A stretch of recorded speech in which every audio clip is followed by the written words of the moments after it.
하나님의 그 사랑 우리 가운데 충만하길 축복드립니다. 제가 서울에 살 때 참 외국인들이 한국을 많이 방문하는 거를 이제 서울에 살면서 이제 느끼게 됐습니다. 많은 외국인들이 한국 곳곳을 관광하면서 좋아하는 것들이 다 다르지만 외국인들이 한결같이 얘기하는 것이 서울의 야경을 보면 참으로 감탄이 나온다는 얘기를 많이 합니다. 그래서 남산 같은 데 올라가 가지고 그곳에서 외국에 있는 손님들을 보여주면 어떻게 이런 아름다운 도시가 세상에 어디 또 있을까라고 반문을 하게 됩니다. 그래서 한 외국인이 또 똑같이 우리 한국에 와가지고 야경을 보았다고 합니다. 너무 예쁘니까 바로 그 옆에 있는 청년에게 이렇게 물었답니다. 어떻게 이렇게 아름다운 야경을 서울은 가질 수 있냐고. 그 얘기를 들으니까 청년은 너무 뿌듯하고 자랑스러운 마음에 이렇게 대답했다고 합니다. 그것은 야근 때문에 그렇습니다. 서울의 모든 그 아름다운 이런 그 야경은 바로 야근이 우리 민족에 있기 때문에 있다라는 웃기지만 굉장히 슬픈 이런 이야기가 있습니다. 하루의 절반 이상의 시간을 가정이 아니라 다른 곳이 아니라 이제 우리의 많은 젊은이들이 직장에서 보내고 있습니다. 그러다 보니 우리 그리스도인들은 크리스찬으로 살아갈 수 있는 시간보다는 직장인으로서 살아가는 시간이 더 많게 느껴집니다. 우리가 그리스도인으로 살아가는 시간이 과연 얼마나 되는지를 가만히 생각해 보시면 1시간이나 될까요? 1시간도 너무 많은 시간이고, 제가 우리 이제 젊은 집사님들께 여쭤봤는데 저는 아침에 큐티를 하고 나오기 때문에 크리스찬은 아침에 있는 크리스찬의 모습은 나옵니다. 그 다음은요 생각할 때 우리는 크리스찬의 모습이 몇 분, 그 모습만 우리가 크리스찬으로서 예수 닮아가는 노력을 하는 것뿐이지 24시간 안에 대부분들은 직장에서 다른 일들로 우리는 시간을 소비하고 우리는 살아가고 있습니다.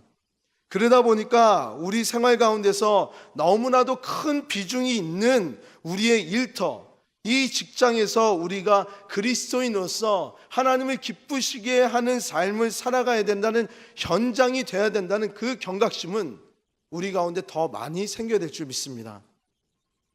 오늘 말씀이 바로 이러한 일터에서 우리가 근로자로서 또는 그 고용주로서 상관으로서 하나님을 닮은 그리스도인의 모습을 어떻게 살아갈 수 있는지를 가르쳐 주시는 말씀입니다.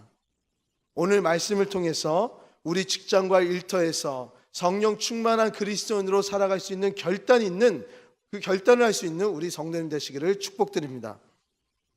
첫 번째로 오늘 말씀은 근로자들의 태도에 대해서 말씀을 하고 계십니다.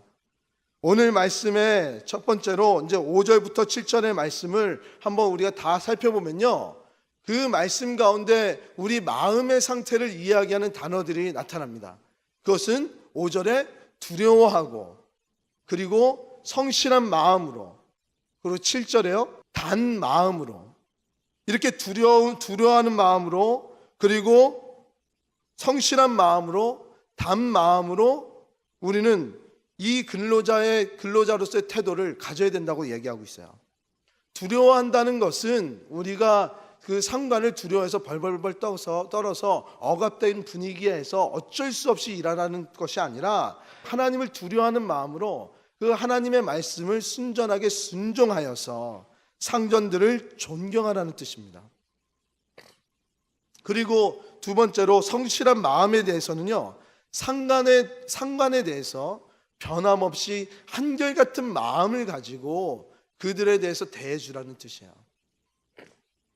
그리고 단마음이라는 것은 우리 개역 한글에서는 단마음이라고 그랬지만 개역 개정에서는 기쁜 마음이라는 그 표현을 하고 있습니다. 이 기쁜 마음으로라는 뜻은 맡겨진 일에 열정과 기쁜 마음으로 자신의 일을 하는 선한 마음을 가지고 일을 해야 된다고요. 자신의 일처럼, 내가 주인이 된 것처럼 기쁜 마음으로 열정을 갖고 일하는 것이 단마음으로 품는 근로자의 태도라는 것입니다. 그런데 우리가 가만히 생각해 보면 오늘 이런 명령을 바울 사도는 지금 누구에게 하고 있는 거죠? 5절 말씀에 종들아. 바로 지금 종들에게 이런 말씀을 하고 있는 거예요. 종들은 당시에 6천만 명이나 될 만큼 너무나도 흔한 사람이었대요. 전체 인구의 반 이상이 다 노예였다고 합니다. 그들은 태생적으로 노예로 태어난 사람들도 있었지만 경제적인 어려움 때문에 자기가 자발적으로 노예의 신분으로 들어가는 그런 상황들도 있었다라고 합니다. 특히 우리가 노예라고 하는 그 생각과 달랐던 것이 한 가지가 있었는데요. 노예는 육체적인 노동들이나 굉장히 좀 단순한 일들을 하는 것처럼 우린 여겨졌는데, 그 당시 때 노예들은요, 의사나 교사나 행정가 같은 교육을 받은 사람들도 노예에 있었다고 합니다. 우리가 봤을 때 우리의 시대에서는 노예제도가 없어졌으니까 어떻게 보면 우리 직장인들과 같은 너무나도 흔하고 너무나 많이 내 주위에 있었던 사람들이 다 노예였다는 거예요. 그러니까 노예제도는 너무나도 익숙하고 보편적이고 좀 힘들지만 누구도 그거에 대해서 반문할 수 없는 그런 상황에 있는 것이 노예제도였습니다. 그 종들은 실제로 굉장히 고달픈 삶을 살았다고 해요. 그 주인의 모든 부조리 가운데서도 그것을 묵묵히 참으면서 모든 것을 맞춰야만 했고요. 억울하면서도 그것들을 어떻게 얘기를 할 수가 없었습니다. 고통 가운데 있고 반복적으로 일이 되는 의미 없는 반복적인 일들을 계속 행해야 됐던 것이 바로 종의 모습들이었는데, 그런 종들에게 오늘 사도 바울은 무엇이라고 이야기합니까? 이렇게 두려워하지 말고, 그리고 성실하게 단 마음을 가지고 일을 해나가라고 합니다. 이 말씀을 들었을 때 아무리 그리스도인이었지만 종의 신분으로 있었던 그들에게는 어떤 마음이 들었을까요? 마음이 굉장히 어려웠을 거고, 때로는 그 큰 상처를 받았던 종들은 이 얘기에 분노가 치밀러 오를 수도 있었던 그 얘기 아닐까요? 그런 종들에게 바울 사도는 이 얘기만도 너무나도 감당하기 벅찬데, 자신들을 물건 취급하며 천대하며 죽이기까지 했던 그 주인들을 어떻게 섬기라고 오늘 말씀을 하셨나요? 예수님처럼 나를 구원해 주셔서 내가 너무나도 사랑하는 그 예수님처럼 그 주인들을 대해주라고 그렇게 말씀을 하고 있습니다. 우리 성도님들은 우리는 이제 노예제도가 다 끝났으니까 이게 실감이 안 되시죠? 이것을 현실적으로 제가 풀어드리면 이런 것과 같습니다. 우리 성도님들 회사 일을 하든지 아니면 그 사업체를 운영을 하시든지 많은 부조리들 가운데 그 합당하지 못한 대우를 받으면서 힘들게 하루하루의 직장 생활을 하시는 분들도 계실 줄 압니다.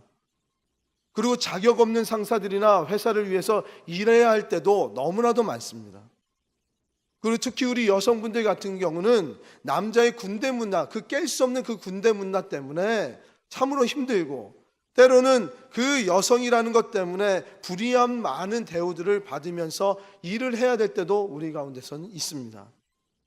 그리고 신입사원들이나 우리 젊은 우리 청년들, 우리 성도님들은 우리의 선배들이 그냥 자신의 일을 툭 던지는 자신의 일을 떠맡긴다든지, 내가 잘못하지도 않았는데 자신의 잘못들을 내밀다든지, 그리고 그래서 그것들로 질책이 돼서 자기 성과가 떨어진다든지, 그리고 가장 참기 힘든 것이 이것이라고 하는데, 나의 실적을 자신의 실적으로 교묘하게 바꾸는 그런 선배들, 그런 직장의 그 상사들을 바라보면서 우리가 목회인 저에게 상담을 하러 왔다고 생각을 해보세요. 그런데 주님에게 대하듯이 하십시오. 성실하게 하십시오. 존경을 하면서 하십시오. 기쁜 마음으로 하시라고 그렇게 얘기했을 때 우리 성도님은 어떻게 반응을 하시겠습니까? 이런 것은 너무나도 하나님의 말씀이지만 순종하기 어려운 하나님의 그 마음이라는 거야. 우리에게 하나님은 지금 이런 순종에 대해서, 이런 상황 가운데서도 변함없이 상전들에 대한 그 존경과 변함없는 일, 나에게 일을 맡길 때는 그 열정을 가지고 기쁜 마음으로 일을 행하라고 하는데, 그때 우리도 이 얘기를 들었을 때, 불합리한 상사에 대해서 힘듦을 겪었을 때 참으로 어려운데 종들은 얼마나 어려웠을까요? 그 어려운 마음을 하나님은 다른 말로 설명을 해주지 않으시고요, 8절에 이런 얘기로 위로를 해주고 계십니다. 무슨 선을 행하든지 주께로부터 그대로 받은 줄을 알미니라. 아멘. 무슨 일을 하든지 주께서 그대로 우리에게 주신 것, 우리가 받은 것을 받은 줄을 알라고 말씀하고 계세요. 여기서 그대로 받는다라는 이 단어는요, 자신의 행한 행위가 그대로 자신에게 보상으로 돌아온다는 의미입니다. 이 말씀을 성경의 말씀에서 꺼내온다면 심는 대로 거둔다는 그 말씀을 풀어서 말씀하고 계십니다. 즉, 이 말씀에서 하나님이 이렇게 위로해 주시면서 이야기하고 싶은 것은요, 새로운 피조물로서 하나님의 통치 안에서 거하는 하나님의 법을 따르는 자들이 되었으니까 이 통치의 법 안에서 하나님이 요구하시는 이 명령을 불합리해 보여도, 이해가 안 되어도 하늘의 법칙이 그렇게 되니까 그대로 순종하면 이 땅의 주인이 너희들에게 보답하는 것이 아니라,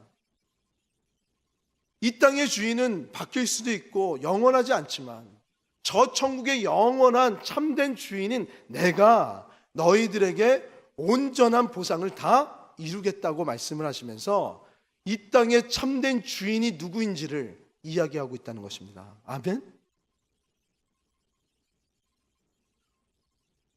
우리는 이러한 모습의 신앙을 가진 성경의 위인을 많이 발견할 수 있는데, 제일 먼저 떠오르는 사람이 저는 요셉이었습니다. 요셉은 이집트의 노예로서 아무리 열심히 일을 해도 자신의 소유를 가질 수 없는 그런 신분이었어요.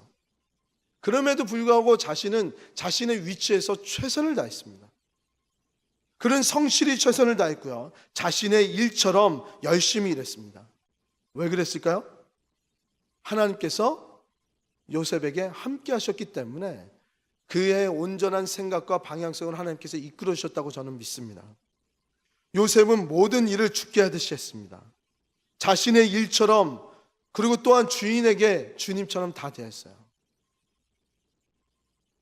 요셉은 자신의 참된 주인이 이 땅에 있는 것이 아니라 저 하늘에 계신 하나님이라는 것을 알고 모든 것을 하나님께 맡겼고, 하나님께서 나에게 맡기신 그 일을 소중히 여기면서 오늘 자신의 일을 하나님의 일이라고 생각하면서 소중하게 하루하루를 살아갔다는 사람입니다.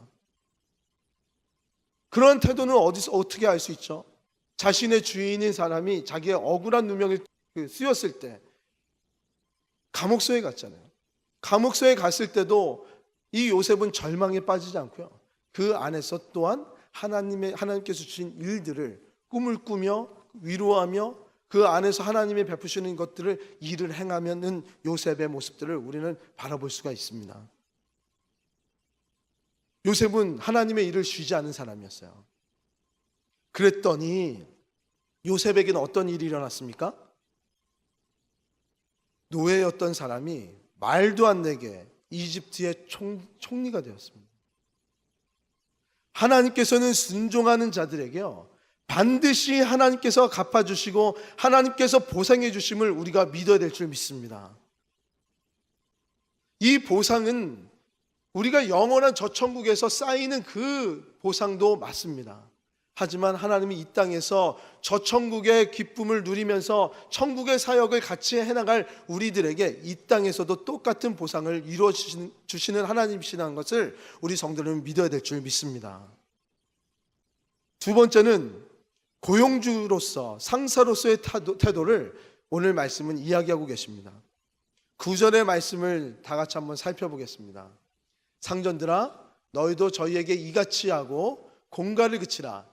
이는 저희와 너희의 상전이 하늘에 계시고 그에게는 외모로 사람을 취하는 일이 없는 줄 너희가 알미니라. 아멘. 지금 고용주에게, 상사에게, 상전들에게 이야기하고 있잖아요. 요구를 하고 계세요. 사실 이 시대 때는 종들에게만 요구를 할 뿐이지 그 상전들에게는 요구할 필요가 없었습니다. 왜 그랬을까요? 그 상전들이 위치했는 그 위치가 권위였고 그 위치가 존경의 자리였기 때문에 그렇습니다. 우리나라도요, 똑같이 우리의 자리가 존경의 자리였고 그 위치가 존경의 위치였다는 것을 우리는 다 경험을 봤어요. 근데 이 시대는 우리의 시대 때보다 더한 위치였고 더 존귀한 자리였고 권위가 있고 그 종들에 대한 생명의 권리까지 다 갖고 있는 그 힘을 갖고 있었던 자리였단 말이에요. 그러니까 주인들에게는 어떠한 요구가 필요 없는 거예요. 오직 종들에게만 요구가 되어 있는 상황에서 오늘 말씀은 오늘 그 상전들에게 요구를 하고 있습니다. 이 요구는 에베소서 5장 21절의 말씀을 대전제로 하고 말씀하고 있는 겁니다. 에베소서 5장 21절의 말씀이 어떤 건가요? 그리스도를 경외함으로 피차 복종하라. 아멘. 오늘 이 말씀이 부부 관계나 부모와 자식과의 관계나 더 나아가서 직장의 관계에서까지 확장되는 것을 우리는 알고 있습니다. 이 그리스도를 경외함으로 피차 복종하라. 주인에게는 날벼락 같은 얘기죠. 내가 존경하지도 않아도 되는 그 종들을 내가 왜 존경을 해야 됩니까? 근데 이 말씀을 가만히 묵상하면요, 제가 이런 말씀이 생각납니다. 마태복음 7장 12절의 말씀. 그러므로 무엇이든지 남에게 대접을 받고자 하는 대로 너희도 대접을 하라. 이것이 율법이요 선지자니라. 아멘. 우리는 이 말씀을 황금률의 말씀이라고, 성경 구절이라고 말씀하고 계세요. 이건 변함없는 말씀이에요. 내가 존경을 받기를 원한다면 존경을 하라고 오늘 말씀을 적용해서 할 수가 있어요. 상전들아, 너희들이 종들에게 온전한 존경을 받기를 원한다면 너희들도 종들을 존경하라는 거예요. 공갈을 그치라. 여기서 공갈을 그치라는 것은 협박하지 말라는 거예요. 다그치지 말라는 거예요. 위협하지 말라는 거예요. 그럼 어떠한 상황이어서 그렇게 해야 됩니까? 그렇게 하라는 거예요. 인간적인 면에서는 우리가 그 윽박지르고 협박하고 좀 화도 내는 이유가 무엇입니까? 그들에게 그렇게 부정적인 것이라도 그들 마음속에 일을 하고자 하는 새로운 동기부여를 집어넣어서 이 성과를 이루어내야 된다는 그 마음이 들어있는 거잖아요. 그러니까 오늘 말씀은 부정적인 방법으로 동기부여를 하지 말라는 거야. 어떻게 보면 오늘 상사들도 살아가기가 너무 힘든, 우리 사장님들이 살아가기가 너무 힘든 그런 삶을 오늘 말씀은 요구하고 계시다는 겁니다. 실제로 로마 시대에는요, 종들에게 일을 시킬 때 능률을 높이기 위해서 그냥 아무 이유 없이요, 채찍질을 가하고 굶기는 일들이 많았다라고 합니다. 왜냐하면 먹기 위해서라도, 일을 하면 밥을 주니까 일을 하기 더 능률을 높이기 위해서 그런 일이 보편적으로 많이 행해졌다고 합니다. 그러한 일들을 그만두라는 겁니다. 이제 종들이 마음에서 우러나올 수 있는 그 마음을 가지고 일할 수 있도록, 먼저 예수님께서 끝까지 우리를 사랑해 주셔서 우리의 죄를 먼저 용서해 주시고 기다리신 것처럼 사람을 함께 기다리며 사랑으로 존중해 주라고 오늘 말씀은 이야기하고 계시네요. 아멘. 왜 이렇게 할까요? 하나님은 왜 상사들에게 왜 이런 요구도 또 같이 하실까요? 사도 바울은 이것을 알았습니다. 우리의 진정한 상전이 하늘에 계시다는 것을 알려주고 싶었기 때문에 그렇습니다. 진정한 상전이 저 하늘에 계심을 우리가 고백하는 자라면 이제 우리들은 하나님의 말씀을 받아들이고 그 말씀처럼 우리의 후배들이나 우리의 직장인들에게, 직원들에게 함부로 하면 안 되는 것입니다. 아무리 말을 듣지 않는다라도 우리가 이렇게 순종을 하고 우리가 하나님의 말씀을 따라간다면 우리가 종들에게 주셨던 8절의 복, 하나님께서 주시고자 했던 그 약속의 순종에 대한 보상, 그것을 동일하게 우리 고용주에게도 상사들에게도 상전들에게도 동일하게 주신다고 말씀하고 계신 것입니다. 왜냐하면 이 복을 주시는 것, 이 따르는 것으로 보상을 주는 숨은 이유가 있습니다. 그것은 이 순종을 통해서 누가 상을 베푸시는 자이신지, 누가 참 주인이신지를 알게 하셔서 그 일을 함께 하고자 하는 하나님의 다루심이세요. 사무엘상 2장 30절에 이런 말씀이 있습니다. 나를 존중히 여기는 자를 내가 존중히 여기고 나를 멸시하는 자를 내가 뭐라고요? 멸시하느니라. 아멘. 아멘. 하나님은 상전들에게 종들을 존중해야 하는 것을 요구하고 계십니다. 그것이 내 말씀이기 때문에 이것을 순종하는 것이 하나님을 존중하는 것이라고 말씀하고 있고요. 종들에게는 상전들에게 죽게 되듯이 얘기하는 것입니다. 이것이 내 뜻이니까 이것을 시키는 것이 나를 존중하는 것이라고 얘기하고 계십니다.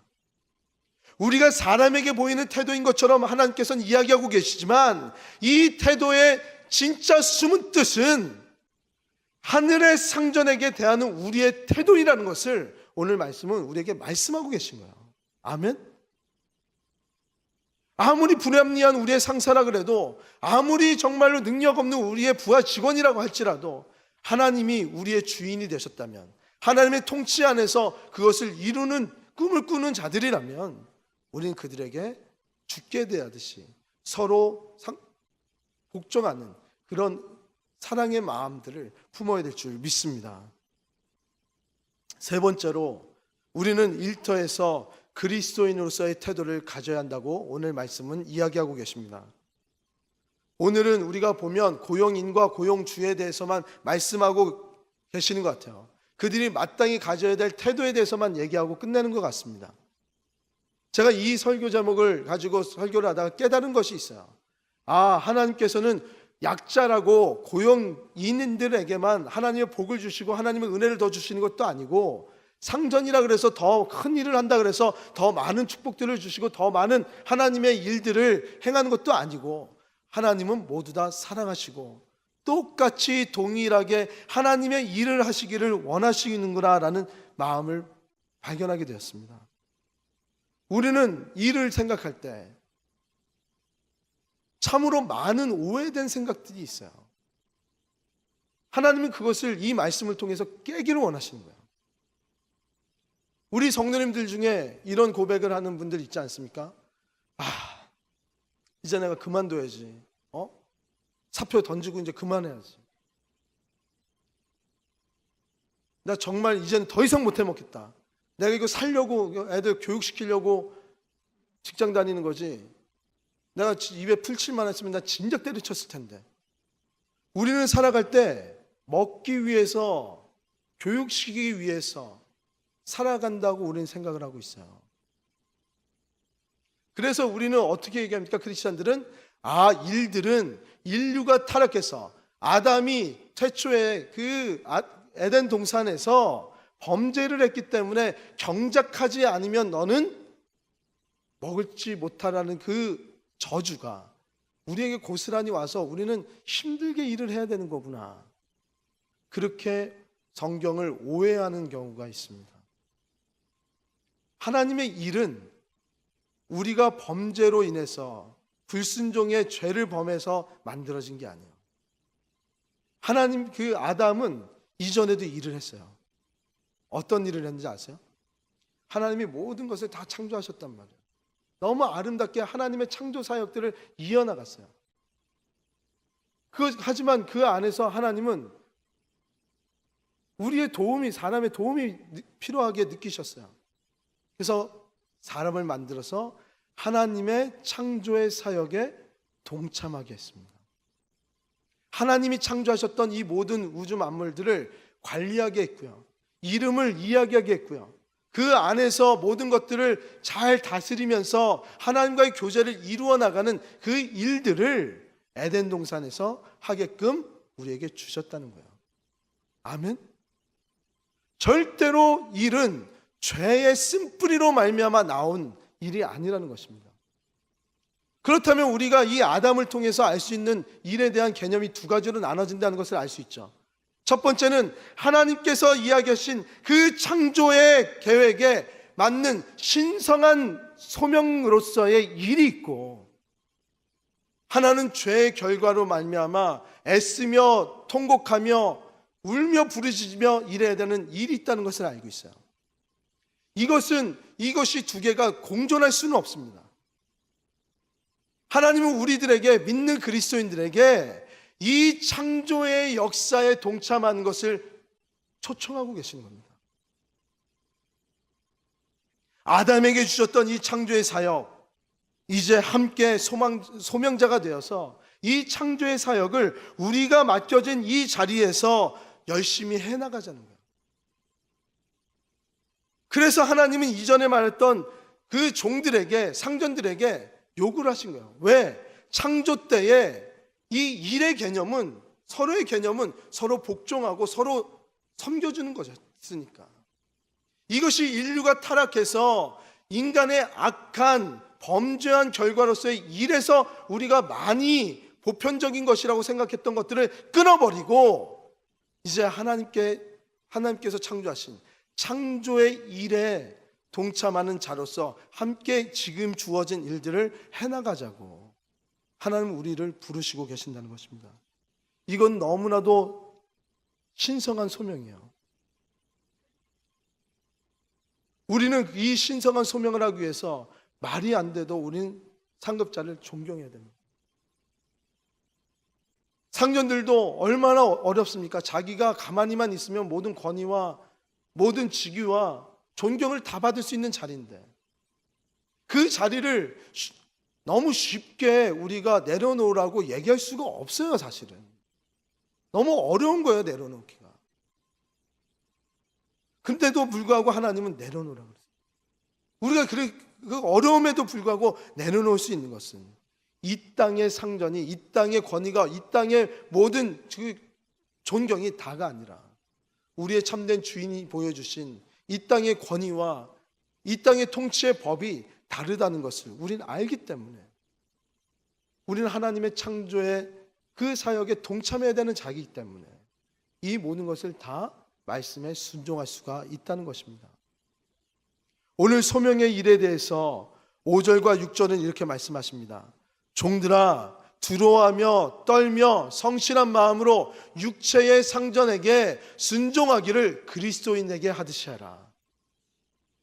눈가림만 하며 사람을 기쁘게 하는 자처럼 하지 말고 그리스도의 종처럼 마음으로 하나님의 뜻을 행하라고 우리에게 권면하고 계세요.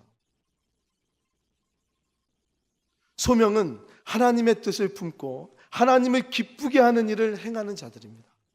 아멘. 그리고 하나님께서는 이러한 소명을 우리에게 잘 감당할 수 있도록 우리의 직장에서, 지금 우리가 하고 있는 이 상황에서 우리가 능력을 발휘하면서 할 수 있도록 모든 능력을 다 주시는 하나님이십니다. 왜냐하면 지금 우리가 하고 있는 일이 하나님의 창조의 사역이에요. 종교개혁자 루터는 이렇게 얘기합니다. 우리가 하는 일, 그 모두가 하나님의 가면인 셈이다. 주님은 뒤에 숨은 채로 사실상 모든 일을 다 하신다. 아멘. 밭을 갈거나 경작을 하거나 우리가 컴퓨터 워드 작업을 하거나 어떠한 음식을 팔거나 물건을 팔거나 사람을 상대하는 일들을 할 때 이 안에 우리는 하나님의 가면을 쓰고 하나님의 일을 행하는 그런 자들이라는 것입니다. 그러면서 루터는 계속 이렇게 얘기합니다.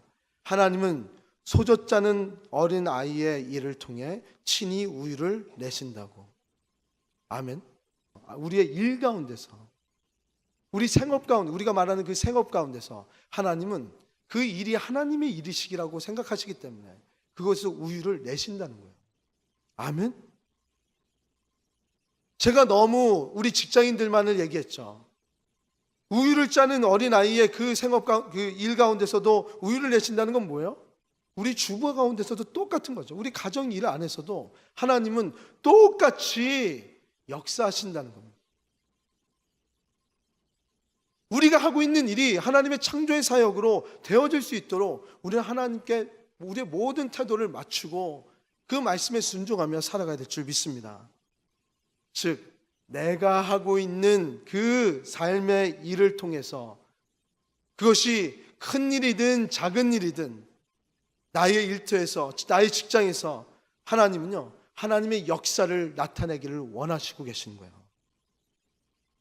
그것을 믿으시고 나의 향하는 지금 이 일터에서의 나의 일들을 소중히 여기시면서 하나님의 창조의 사역 가운데 행하시는 우리 모든 성도 되시기를 축복드립니다. 이제 말씀을 맺겠습니다. 루터 교회의 지도자이면서 비즈니스맨으로 활동하는 한 분이 계시다고 합니다. 윌리엄 딜이라는 분인데 이분은 이렇게 얘기합니다.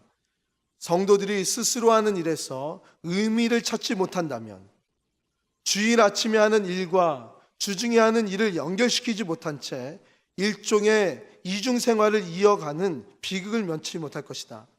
일상생활 중에 하는 바로 그 활동들이 곧 영적인 일이며 멀리 떨어져서 계시는 것이 아니라 이 땅에서 살아 움직이시는 하나님과 이어준다는 사실을 명심해야 된다. 그러한 영성은 그러면서 일이 곧 기도라고 속삭일 것이다. 아멘. 일이 뭐라고요? 기도. 일이 예배라는 것입니다.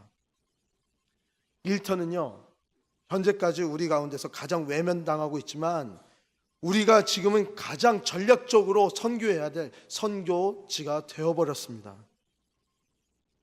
성도님들이 하고 계시는 이 일은 하나님께서 가치 있게 받으시는 하나님의 예배라는 것을 기억하시기 바랍니다. 그래서 이런 일이 있죠. 이런 불의 전차라는 그 영화 보셨죠? 그 주인공이 어떻게 합니까? 나는 주일에 뛰지 않습니다. 왜 이런 고백을 할 수 있었을까요? 자신의 일은 하나님의 창조 사역이니까, 하나님의 일이니까, 하나님의 기뻐하시는 일을 한다는 그 생각이 그 주인공 머릿속에는 꽉 찼던 거예요. 달리는 이유도 하나님을 위해서고요, 멈추는 이유도 하나님의 그 기쁨 때문에 자기는 멈춘다는 것입니다. 그렇다면 우리 성도님들은 어떤 삶을 살고 계시겠습니까? 어떤 삶으로 살기를 원하고 계십니까? 여전히 죽음 가운데서, 절망 가운데서 아담이 죄를 범하여서 수고하여 눈물 지으면서 땀을 흘려 경작해내는 그런 일을 하시겠습니까? 에서가 팥죽으로 영원한 가치를 팔았던 것처럼 우리도 영원한 가치를 다 팔아버리고 하나님의 창조의 사역을 저버리시겠습니까? 나의 일에서 만족을 못 느끼시고요, 나의 일에서 참된 기쁨을 못 느끼는 우리의 분들, 그 일 가운데서 하나님의 위로를 찾으시고요, 예배자로서 나가주셔서 그 안에서 하나님이 위로해 주시고 보상해 주시는 큰 복들을 우리 모든 성도님들이 다 받아 누리시기를 축복드립니다. 주일에 드리는 우리의 공예배, 그리고 직장에서 드리는 하나님의 말씀에 순종하며 드리는 우리의 삶의 예배, 어쩌면 우리의 삶의 이 예배는 더 척박하고요, 치열한 영적인 싸움에서 드리는 예배의 현장이라고 우리는 알 수가 있습니다. 그래서요, 이 구절 이후에 어떤 이야기가 나온지 아세요? 다음 주 설교가 우리의 무기를 장착하라고 영적인 싸움을 선포하고 있습니다. 얼마나 힘들었으면 우리의 가정에서, 부부관계에서, 우리의 직장에서 이 예배를 회복시키기가 얼마나 어려웠으면 구원의 투구를 쓰고 진리의 검을 들고 이것들을 지켜나가라고 하나님은 우리에게 얘기하고 계시겠어요. 우리 직장은 이 치열한 영적인 싸움이 있는데도 불구하고 하나님께서 우리를 직장에서 예배자로, 선교자로 부르셨기 때문에 우리는 이 자리를 지켜내야 될 줄 믿습니다. 하늘에 계신 우리의 참된 주인께서 우리 하는 모든 일을 기획하시고 살피신다는 그 믿음을 가지시고요, 하나님의 말씀에 순종하여서 하나님께서 주시는 그 순종의 보상들을, 그 큰 축복들을 다 받아 누리시는 우리 시윤속교회 성도들 되시기를 주님의 이름으로 축복드립니다. 아멘.